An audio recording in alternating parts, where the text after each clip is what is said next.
Anyone who knows me knows how much I hate garage sales, but this year I came across something different. Inside the garage, I found all this goodness. Yes, Star Wars, He-Man, more Star Wars, tiki cups. It was like this guy knew all the things I liked and just wanted to exchange it for all of my money. It's a good thing my wife only sends me with a limited amount when I go to these things. But I bought this, an ARC 170 special edition Target.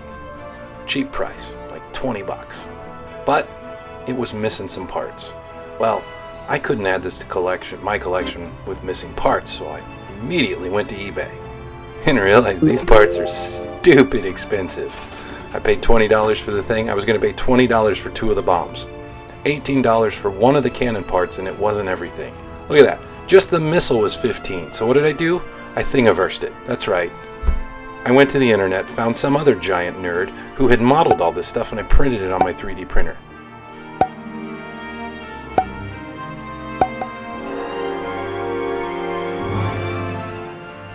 Now the prints came out great, but I did have one little issue.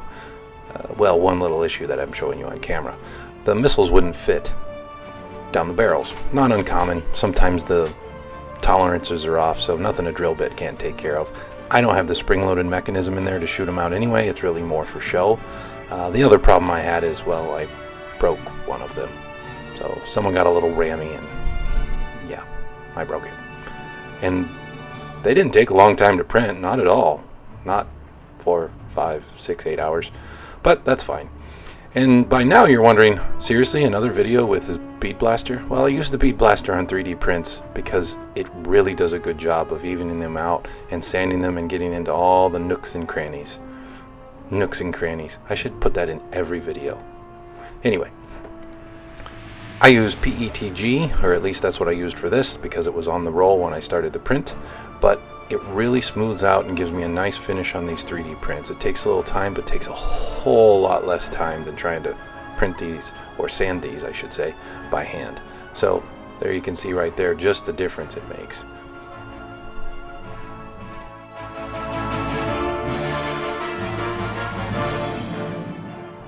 So because even after however many one of these videos I've made, I forgot to press record when I was spray painting those gun things. So it doesn't really matter. I put some gunmetal spray paint on them, and I put some bright red on the missiles.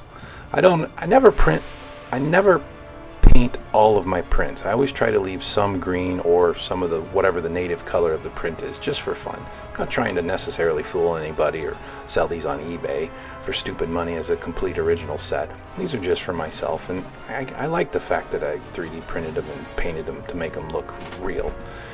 So here I'm adding the standard gnarly rocket fair, some watered down acrylic black that I paint on and then I wipe off, and then later you'll see me add some silver scratches to it.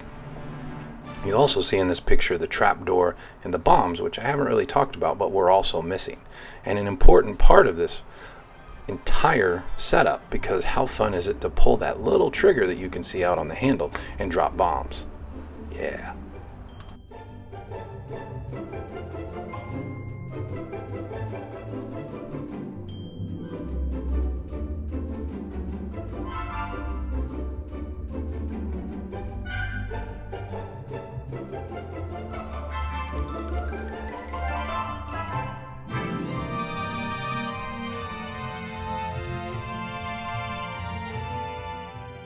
Now that those giant wing guns are done, I need to try and color match the trapdoor.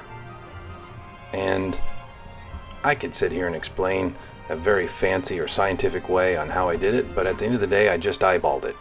I started with some acrylic white, I had some gray, and a little bit of tan, and I inched up to it. So I added a little more gray, a little more of this, a little more of that, and I just kept trying it, using my hair dryer because I'm impatient. But look at that. I was able to almost perfectly color match it. And I could have lied and said that it's 100% because it looks that way on the screen, but it's as close as you're going to get. So here I just get to play with it. It looks so cool. And oh crap. I found out that the bombs only go in one way to come out. I also found out that my wing guns are a little loose. Nothing broke, everything's cool. And now it works perfectly. As you can see, I left the inside of the trapdoor still green. And now I have a complete and semi-custom ARC 170. Not bad for 20 bucks, but I still hate garage sales. We'll talk to you later.